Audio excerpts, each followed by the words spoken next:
The 2026 Senate elections are now well underway, and in this video, we'll be taking a look at the 2026 Senate map based on the latest poll from every single race. In 2024, Republicans won a commanding 53-seat majority, and today we'll see whether or not they'll be able to maintain control or possibly even expand their caucus. And so coming back to the map, we'll begin on the West Coast where Oregon will easily re-elect Jeff Merkley, while Republicans will take Idaho, Montana, Wyoming, and South Dakota. Nebraska would generally be a safe red seat. However, this time we have Dan Osborne in the race once again. Dan Osborne is an independent candidate who ran in 2024 against Deb Fischer. He lost by just 6 points. This time he is challenging the incumbent Republican Pete Ricketts, and according to the only poll we have from Nebraska so far, Ricketts leads by just 1%. However, this is a Democratic funded poll. It was conducted by Change Research. It is going to skew more in favor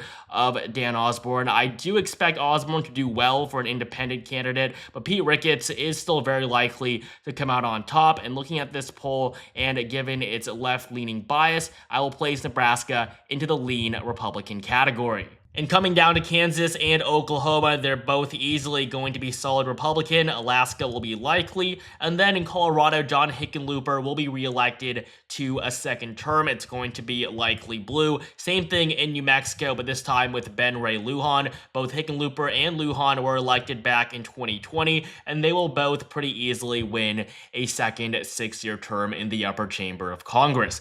Moving down to Texas, we do have a more interesting race here, this time with John Cornyn running against potentially Colin Allred. Allred was the Democratic nominee for the Senate in 2024. He lost to Ted Cruz by a double-digit margin. John Cornyn is facing a primary challenge of his own, so at this point we really don't know who the nominees on both sides are actually going to be, but John Cornyn and Colin Allred are pretty generic candidates for their parties. John Cornyn leads by 4. YouGov does tend to heavily favor Democrats in their polls, so I wouldn't worry about this too much. Republicans are going to hold on to this seat no matter who they nominate, but right now 5-term incumbent John Cornyn has a 4-point lead over Colin Allred. The state of Texas is going to be lean Republican. Moving up now to the Midwest, Minnesota is going to be very competitive. Incumbent Democrat Tina Smith will be retiring, and so this makes way for Peggy Flanagan to likely be the Democratic nominee. On the Republican side, we have Royce White. White ran against Amy Klobuchar in 2024,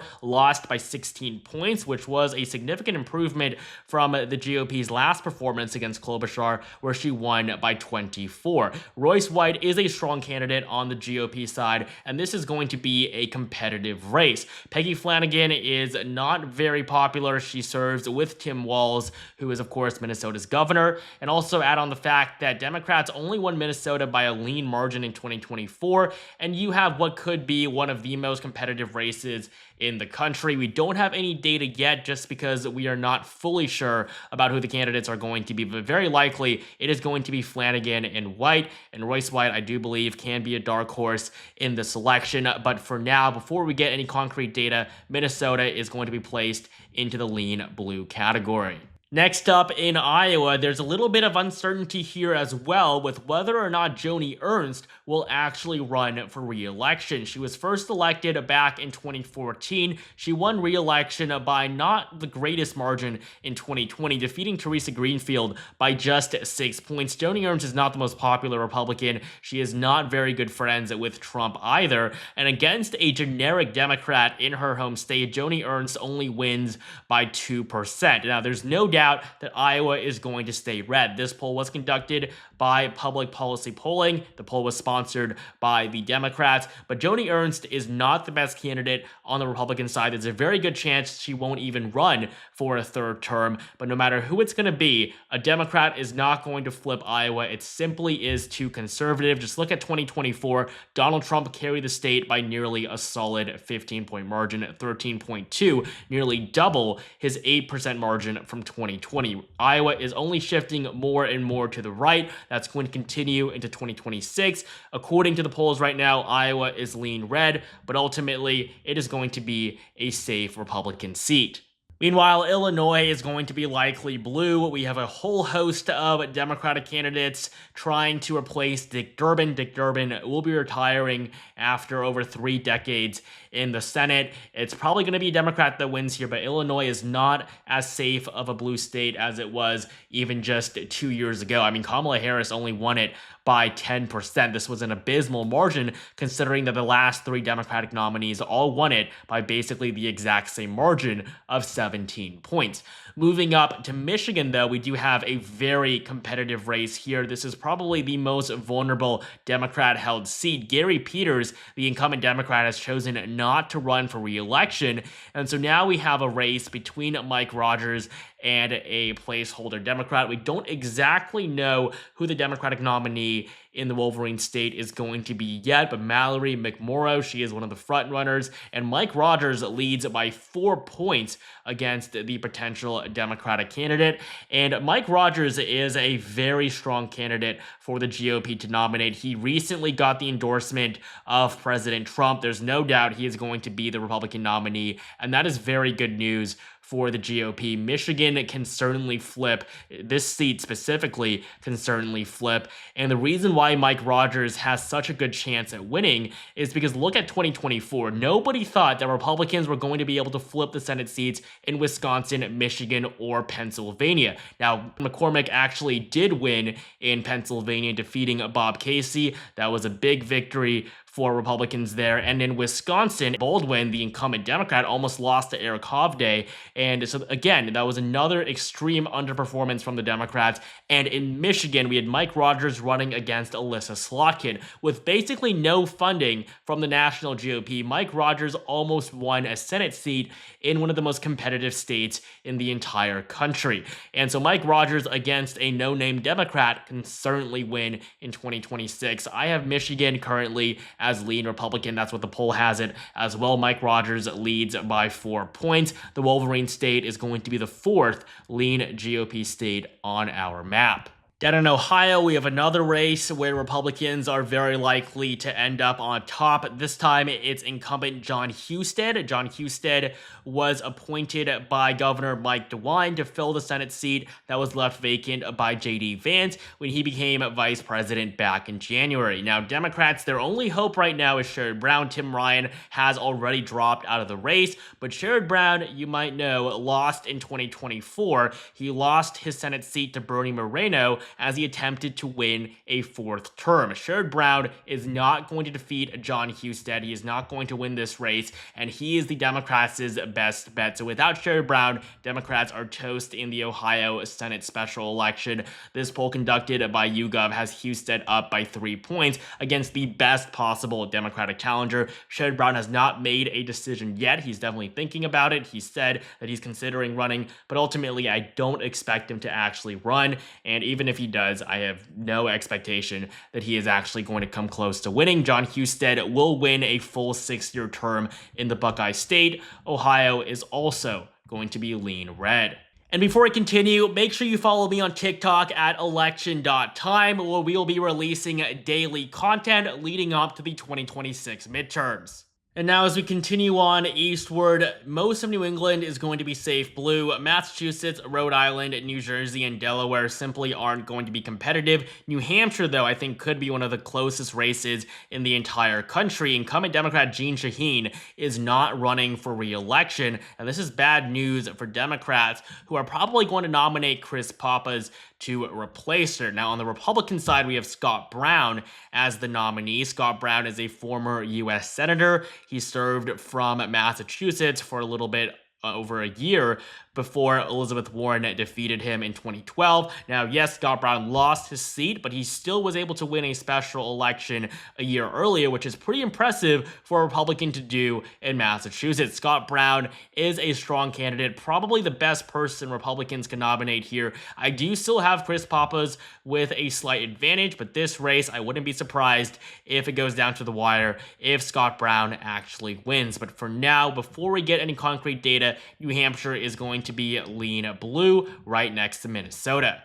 Maine is also going to be incredibly interesting. I mean, it's not normal for us to talk so much about these states in the Northeast, but New Hampshire and Maine, they're going to be states to watch next November, especially the race in Maine if Susan Collins does choose to run for re-election to a 6th term in office. I mean, she is relatively popular in Maine, especially among independents, but her popularity has certainly waned in the last few years. She was able to win re-election in 2020 against Sarah Gideon. Sarah Gideon pulled ahead of her by 8 points for basically the entire cycle. Right before the election, Sarah Gideon was supposed to win easily. She outraised Susan Collins 5-1, but ultimately Susan Collins came out on top by 8.6%. If she runs again, I do expect her to win. I think the race will be closer than it was in 2020. She is the most vulnerable Republican incumbent by far. She's the only GOP senator in a state that Kamala Harris won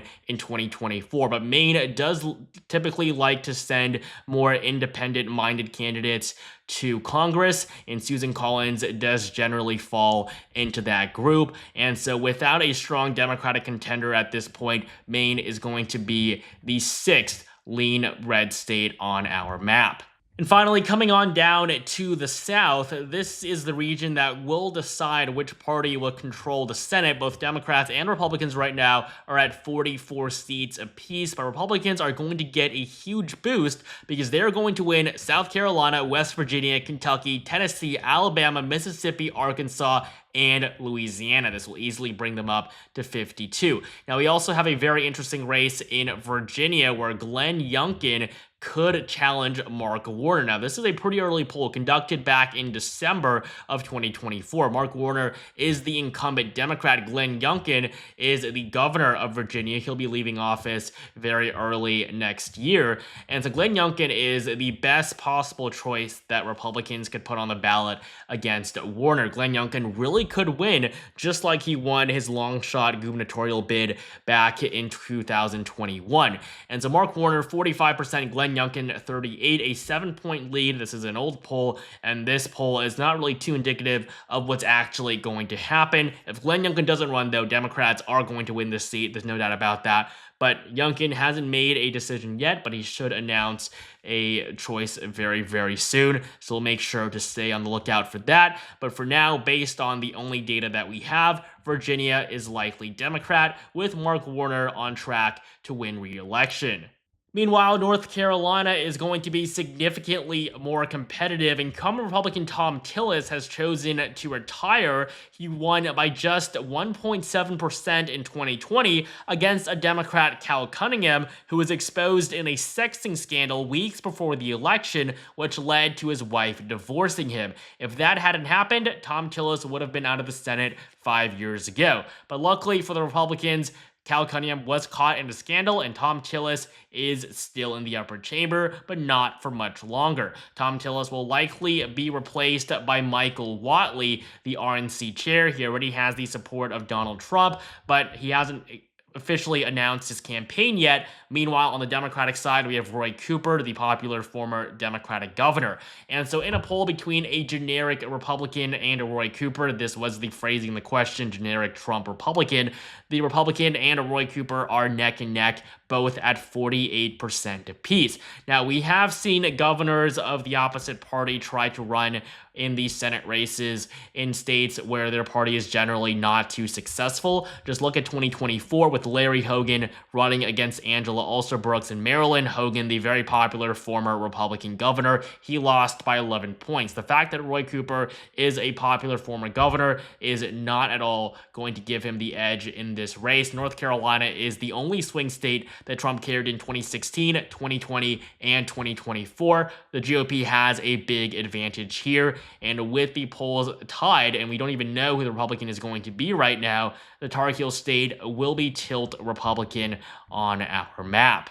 And then in Georgia, Jon Ossoff, the incumbent Democrat elected in 2021, is seeking a second term. And this race is a little bit of a mess. We don't really know who the Republican nominee is going to be yet, but they need to nominate someone good. And so far, the best performing potential candidate is Brad Raffensperger. This comes after Brian Kemp declined to run for the seat. If he ran, he probably would have been able to defeat Jon Ossoff. Brian Kemp is the very popular governor of the Peach State. Brad Raffensperger is is the Secretary of State of the state of Georgia. And so Brad Raffensperger and Jon Ossoff are in a dead heat, according to a poll conducted just 2 months ago, 44% apiece. This is going to be a close race no matter what. But even though Brad Raffensperger is not popular with the MAGA base, if they want a Republican in this seat to take out Ossoff, Brad Raffensperger is the person with the best chance to do that. But for now, with Jon Ossoff holding the incumbency advantage, I have Georgia as tilt blue. And then finally, in Florida, Ashley Moody will be running for a full 6-year term. This is a special election. She just replaced Marco Rubio, who went on to become Trump's Secretary of State. And so Ashley Moody is easily going to win. We don't even have any polls because everybody knows that Republicans are going to dominate in the Sunshine State. Florida is going to be likely red. I see Moody winning by around a 10-point margin. And so this is the 2026 Senate map based on the newest poll from every single race. Republicans will expand their majority to 54 seats. Democrats will retain 46. And so if you enjoyed this video, make sure you like it down below and also comment, do you think Republicans can actually flip Michigan or Georgia and hold on to Maine and North Carolina? What about New Hampshire? Leave your thoughts in the comments below and subscribe for more content just like this leading up to next November.